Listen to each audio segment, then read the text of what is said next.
दोस्तों यूँ तो बात हम बहुत कर लेते हैं, लेकिन आज कुछ अलग विषय पर बात करते हैं। अलग विषय अर्थात हिंदी भाषा का महत्व। तो दोस्तों, मैं जब हिंदी में बात करती हूँ ना, तो मुझे कुछ अलग एहसास होता है।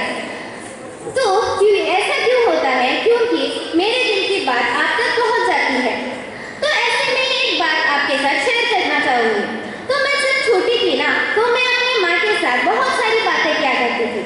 तो माँ मुझे सुबह उठाया भी करती थी। तो जब भी वो मुझे उठाया करती थी, तो वो मुझे कहती थी, बेटा आंखें नहीं खुल रही है क्या? अर्थात जब भी वो बात करती थी, तो कुछ अलग विशेष रूप से वो बात करती थी। तो एक दिन मैंने माँ से पूछा, माँ आप ऐसे शब्दों का प्रयोग कैसे कर लेती हो?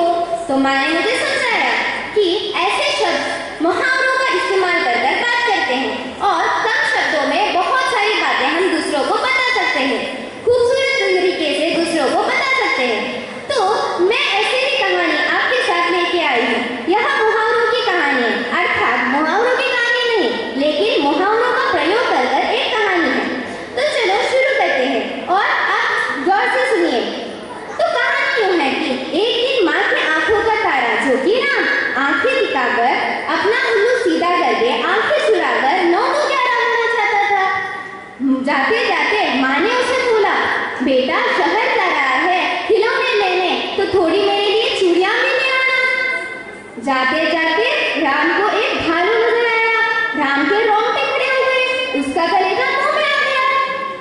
लेकिन राम ने साहस से काम लिया और अपनी सूझ से पेड़ पर चढ़ गया।